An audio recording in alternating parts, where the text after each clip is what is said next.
윤희숙 의원의 사퇴 선언으로 바로 넘어가 보도록 하겠습니다. 설명드리면 부친이 이제 권익위의 부동산 의혹 대상에 오르면서 오늘 대선 경선 포기와 함께 의원직을 사퇴하겠다 밝힌 것 아니겠습니까? 직접 발언 들어보도록 하겠습니다. 정권 교체 명분을 희화화시킬 빌미를 제공해서 대선 전투의 중요한 축을 허물어뜨릴 수 있다라는 위기감을 느끼지 않을 수 없었습니다. 이런 수준 낮은 의혹 제기를 입법부 차원에서 이거는 굉장히 모욕적으로 받아들여야 될 부분이 있습니다. 네, 일단 국민의힘 내부 상황은 좀 이 사안에 대해서 감정적으로 좀 대표나 의원 당사자나 좀 울컥한 상황인데 당에서 소명이 충분히 됐다고 설명했는데도 의원직을 내놓겠다라고 한 배경은 어디에 있다고 보십니까? 사실 대한민국 역사상 국회의원이 가족의 농지법 위반으로 사직서를 낸다. 사상 초유의 일입니다. 네. 사실은 뭐 농지법 위반을 한 국회의원, 그걸로 국회의원 사퇴해야 된다고 그러면 수십 명의 국회의원이 아마 사퇴를 해야 되지 않을까 싶은데 네. 그럼 왜 이렇게 좀 초강수를 뒀냐 보면 이게 윤희숙 의원이기 때문에 그런 거죠. 그러니까 우리가 국민들이 윤희숙 의원을 언제 알았냐?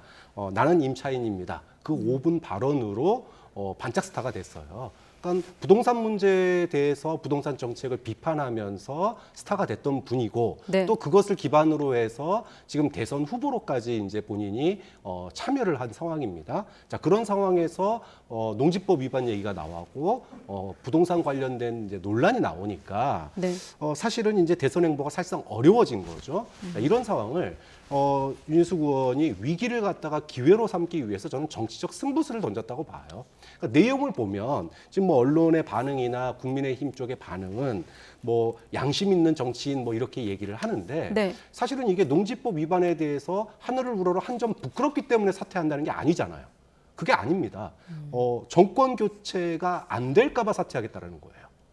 그렇게 보면 본인이 국회의원직을 사퇴한다고 해서 이거 처리할 수 과연 민주당이 받아들일 것이냐? 저는 처리 안 될 거라고 보거든요. 네. 안 될 거 알고 이렇게 강수를 둔 거고 또 당 내에서의 입지, 그다음에 대선 후보는 사퇴할 수밖에 없지만 이후에 소위 보수 진영에서 윤희숙 의원은 굉장히 뭐라 그럴까요? 양심 있고 또 뭔가 강단 있고 또 정권 교체에 굉장히 자신의 어떤 희생을 했다. 이런 이미지로 당내 이제 이후에 어떤 이미지가 이제 남는 거죠. 네. 그런 측면에서 지금의 위기를 갖다가 기회로 삼기 위한 정치적 승부수다 이렇게 평가를 하고 싶습니다. 네, 그리고 교수님 말씀을 요약하면 사퇴하려면 사실 국회의장 허가라든지 본회의 표결이 필요하더라고요. 사퇴를 하고 싶다고 마음대로 할 수는 없더라고요. 국회의원 같은 경우는. 그렇다 보니까 여당 쪽에서는 우리한테 공을 넘긴 이른바 사퇴쇼가 아니냐 이런 지적이 일단 하나가 있고 그다음에 이렇게 책임을 지는 모습 그 뒤에는 어떻게 보면 부친의 땅의 의혹에 확산되는 걸 좀 차단하기 위한 것 아니냐 이런 두 가지 해석이 있습니다.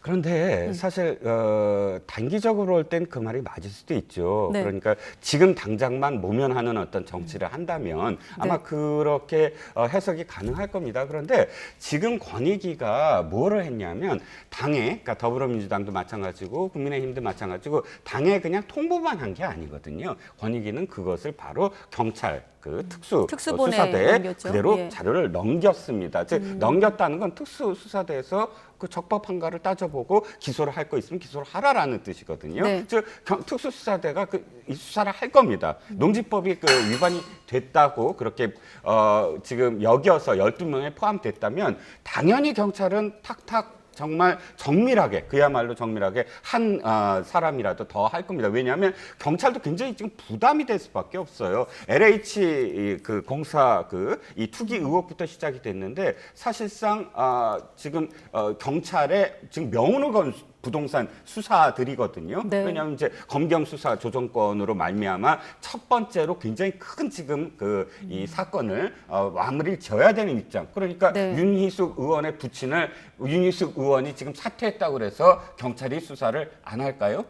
더 열심히 할 겁니다. 네. 그런데 그것을 두고 이것을 모면한다라는 그런 정치적 제스처로만 해석할 수 있는지. 왜냐하면 더 크게 나중에 부담스럽게 돌아올 거예요. 아니 보세요. 사퇴를 낸 순간부터 지금 굉장히 이슈가 커졌고 모든 언론과 모든 정치의 전개가 다 자신을 집중하고 있잖아요. 그런 상황 속에서 부친의 어떤 그런 이 수사가 계속됐는데 역으로 그야말로 교수님이나 혹은 지금 여당에서 비판하는 그 대목을 그대로 나중에 부친의 어떤 이 수사 결과 발표로 네. 인해서 엄청나게 지금 자신이 떠안아야 되는 그 상황에서 단기간에 모면하기 위해서 이걸 한다? 그건 진짜 굉장히 모험에 불과하고요. 뭐 물론 윤희숙 의원이 얼만큼 자신감이 있는지는 잘 모르겠습니다만 저는 뭐 사퇴하겠다는 것에 대해서는 사실 굉장히 진정성 있다고 봐요. 왜냐하면 오늘 발표를 하고 바로 사직서 제출을 했고 또 많은 기자들이 계속 오늘 물었습니다. 네. 그러니까 아니 이거 쇼 아니냐? 그리고 반려하면 어떻게 하느냐 했는데 반응은 뭐냐면 나는 그냥 사퇴를 한다. 예요. 처음부터 끝까지 사퇴를 하고 그 생각하지 않는다. 왜냐하면 투표를 통해서 민주당이 반대를 할 가능성은 없다. 사실상 제출했으니까 또 의장이 이것을 본회의에 상정할 테고 당연히 찬성을 할 테고 자신은 그 결과에 대해서 의원들 보좌관들한테도 지금부터 뭐 짐을 쌀 준비를 하라라고 지시를 내린 그런 상황으로 지금 파악이 되고 있거든요. 네. 알겠습니다. 그럼 그 의혹 관련된 부분을 조금 들여다보면 윤희숙 의원 같은 경우는 지금 자신의 아버님의 평소의 삶을 볼 때 위법한 일을 하지 않았을 것이라고 본다고 하고 있습니다만 저희 앞서 이경국 기자 리포트였나요? 내용을 보면 뭐 부동산 업체 인터뷰도 있고요.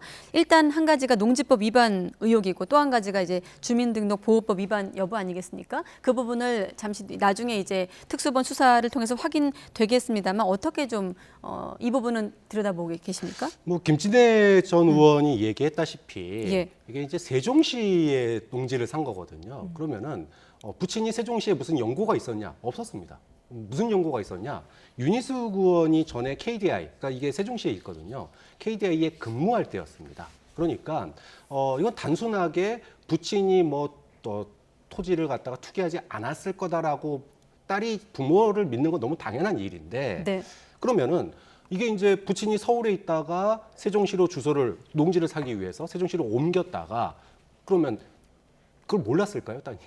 윤희숙 의원이 몰랐을까요? 그러니까 이 부분에 대해서 의혹을 제기하는 거예요. 그러니까 윤희숙 의원이 20년 전에 자기는 결혼하면서 분가한 상태고 네. 뭐 여러 가지 이제 이야기를 했는데 그럼에도 불구하고 서울에 있는 부친이 연고가 없는 그 자신이 근무하는 세종시로 주소를 옮겼다가 나중에 다시 또 서울로 옮겨갔거든요. 그렇게 따지면 우리가 그동안에 많은 인사청문회에서 논란이 됐던 소위 학군 때문에 위장 전입하는 거랑 다를 바가 하나도 없는 거예요. 그러니까 이거는 그럼 몰랐냐? 20년 전이기 때문에 몰랐냐? 그게 아닌 거죠. 오히려 알고 있었을 가능성도 있지 않느냐라고 하는 이제 의혹이 나오는 거예요. 그러니까 고의성이라고 하는 부분이 나오는 겁니다. 자, 이렇게 되면 이거는 또 다른 문제가 되는 거죠. 네. 그러니까 이런 부분으로 논란이 확산되는 걸 막기 위해서 오히려 좀 사퇴를 먼저 초강수를 던진 거 아니냐 이런 얘기도 나올 수 있는 거죠. 그런 측면에서. 윤 의원 본인 같은 경우는 앞서 저희가 전해드린 대로 정권 교체 명분을 희화시킬 빌미를 제공하고 싶지 않다고 했습니다만 야권 대선 주자들 같은 경우는 윤 의원의 사퇴를 지금 만류하고 있는 분위기거든요. 뭐 하태경 의원 같은 경우도 전력이 크다고 하고 있고요. 어떻게 좀 전망하십니까?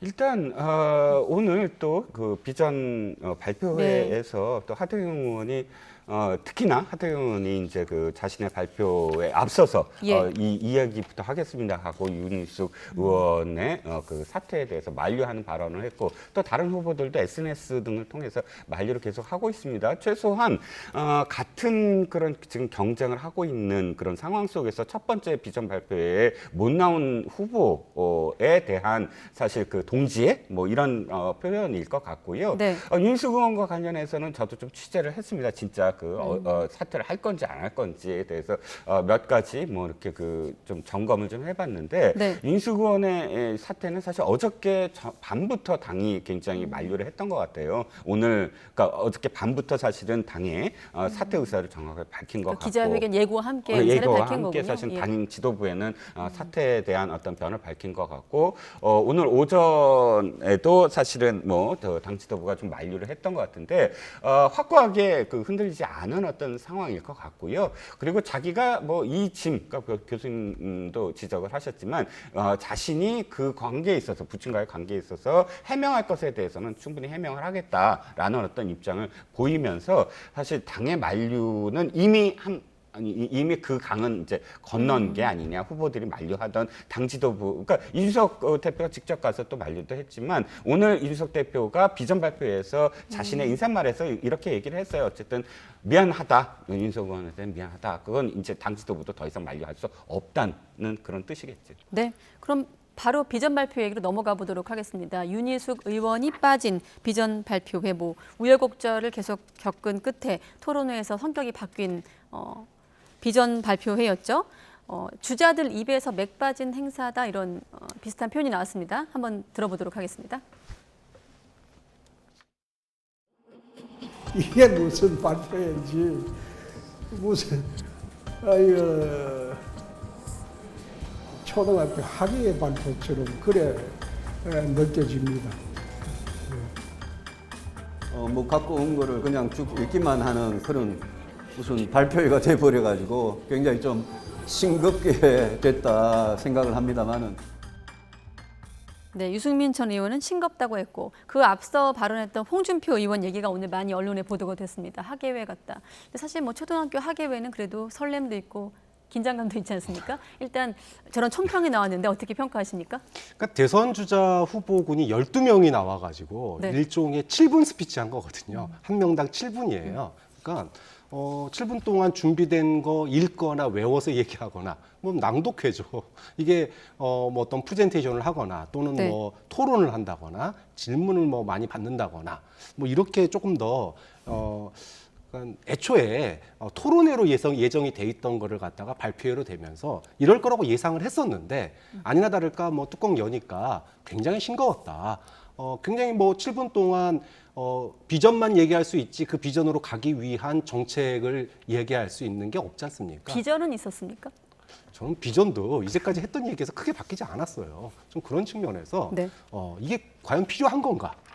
정말 할 거면은 정말 토론회를 하든지 아니면은 1박 2일도 프레젠테이션을 하든지 뭔가 조금 국민들에게 임팩트 있는 그런 비전을 제시를 해야 되는데 7분 스피치로서 진짜 자기소개 같은 그런 분위기였거든요. 그렇게 본다면 원래 기획에서 바뀌면서 네. 그러니까 토론이 빠지면서 결국은 알맹이 없는 그런 발표였다, 이렇게 평가할 수밖에 네, 없는 거죠. 앞서 초등학생 학예회라고 홍준표 의원이 비유를 했기 때문에 한 번만 더 비유하면 초등학생들도 친구들이 하는 건 끝까지 다 봐주거든요. 근데 먼저 발표한 사람이 먼저 일어나기도 하고 했다던데, 이런 비전 발표에도 좀 이례적인 건 아닙니까? 우리. 네, 그렇죠. 유승민 네. 의원이 맨 마지막인데 네. 조금 불만을 표시했어요. 많이들 네. 이석을 해주셔서 특별히 남아 계신 몇 분에 대해서 감사를 표했는데, 자, 이 토론회 처음에 왜 시작을 했냐면 예. 이겁니다. 당시에 경선준비위원회가 토론회를 왜 하려고 했느냐. 즉 그때 당시만 하더라도 아직 그 입당을 하지 않은 사람들도 있고 또 군소 후보들, 그러니까 당에 남아 있는 후보들의 지지율이 굉장히 낮기 때문에 그 당에 남아 있는 후보들의 지지율을 어떻게 하면 올릴 수 있을까? 네. 를 목적으로 처음부터 한 것이거든요. 그런데 갑작스럽게 입당을 하고 하면서 12명, 13명으로 굉장히 불어난 거예요. 근데 이 불어난 상태에서는 토론회가 과연 가능할까? 자, 다시 보시죠. 7분 동안 굉장히 7분이 짧아요. 그런데 7분에 자기 얘기하는 것도 사실 시간이 촉박했어요.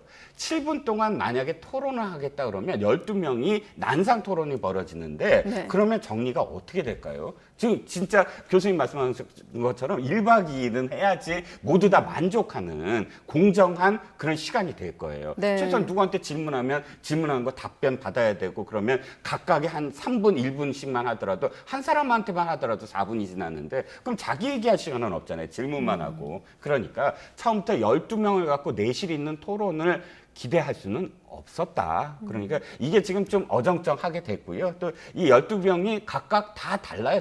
지금 뭐냐면 어떤 사람들은 진짜 파워포인트, 프레젠테이션 했어요. 하태경 의원이나 박찬주 의원 같은 경우, 또 안상수 의원 같은 경우는 완전히 프레젠테이션을 했고, 또 원희룡 의원 같은 경우는 굉장히 감동적인 그런 연설이었어요. 그야말로 BGM까지 깔아가면서. 그러니까 각각 성격이 굉장히 다른 어떤 이 연설이었고, 네. 그러니까 발표회였고, 이게 애정을 갖고 보느냐 비판적 시각을 갖고 보느냐에 따라서 또 달라질 수는 있지만 네. 그러나 본격적인 토론은 아마도 이제 뭐 다 그 후보 등록도 다 해야 되고 후보 등록 안 한 사람들한테 토론을 하는 것도 좀 이상하고요. 네. 아마 내일 그러니까 선관위가 내일 아마 본격적으로 개시되면 이제부터 제대로 아마 이 후보 등록도 하고 출마 선언도 다 마무리되면 무조건 토론하지 말래도 아마 토론을 하게 되지 않을까 싶습니다. 네, 좀 아무래도 좀 본격적으로 토론 국면으로 들어가야 검증이 좀 본격화될 것이다 이렇게 좀 해석을 할 수 있을 것 같고 아무래도 좀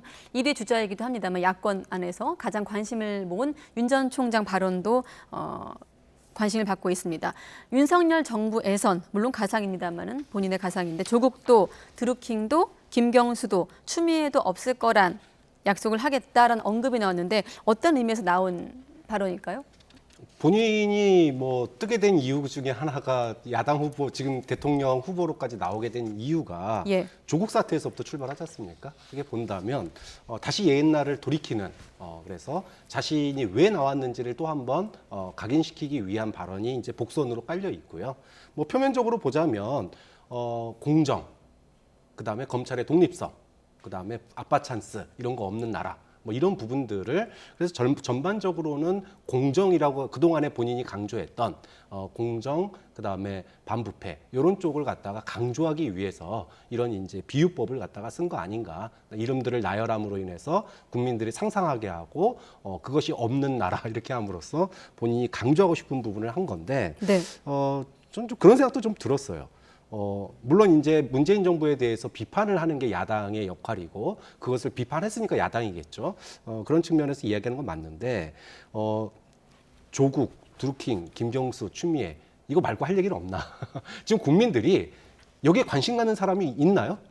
오히려 지금 코로나 이후에 어떻게 살 것인지 또 당장 2학기에 개학을 하는데 학생들 개학을 했는데 학생들 뭐 코로나 방역은 어떻게 할 건지 뭐 이런 여러 가지 국민들이 지금 제일 관심 갖는 분야들이 또 많은데 네. 강조점은 항상 반문재인에 찍힌다. 좀 이런 점에 있어서는 여전히 반문에는 강하지만 메시지 측면에서 정책 비전 메시지 측면에서는 여전히 좀 약한 모습 보이고 있는 거 아니냐라고 평가하고 싶습니다. 네, 그 메시지에 추미애 전 장관이 발끈했습니다. 어떻게 말했냐면 윤석열 정부는 없을 것이다라고 바로 맞받아쳤습니다. 뭐 본인이 이제 매임을 자임을 하고 계시니까 바로 또 반응을 하셨을 텐데 저는 이렇게 들었어요. 조국도 뭐 추미애도 없을 것이다. 네. 이렇게 표현한 것. 만약 조국과 추미애가 없었으면 윤석열도 없는 거 아닙니까? 지금 말씀하셨듯이. 그렇다면 논리적으로 윤석열 그렇죠. 정부에서는 네. 윤석열이 없을 것이다. 라는 그런 메시지로 들리거든요. 그러니까 본인이 언제나 내가 정치적인 의지가 있어서 처음부터 나온 것이 아니라 국민들이 불렀다. 즉 국민들로부터 사실은 지지율을 계속 높게 받았고 그것이 나의 어떤 소명처럼 이렇게 표현하는 그런 대목에서 아마도 그게 연결된 것 같고 네. 사실 저는 윤석열 전 총장의 오늘 메시지에서 아까 그 다른 말씀은 없으셨냐고 했는데 다른 말이 너무 많았어요. 좀 집약적으로 한 말씀만 하시지 복지 문제, 외교 문제, 뭐 정치 문제, 일자리 창출 문제 꼼꼼히 다 얘기를 했거든요. 그리고 그 중에 뭐 하나가 지금 너무 섹시해서 그 워딩이 지금 이렇게 부각이 되고 있는 것 같긴 하지만 네. 근데 제가 조언을 하면 좀 광고 카피처럼 이렇게 명확하게 집약된 것으로 이미지를 좀 하시면 어떨까. 너무 많은 정책을 이렇게 말씀을 하시니까 정책이 없다라는 어떤 비판 때문에 하신 건지는 모르지만 조금 좀 축약돼야 되지 않을까라는 생각이 들었습니다. 축약되고 강조점이 좀 예, 있었으면 예, 좋겠다 이런 말씀인 것 같습니다.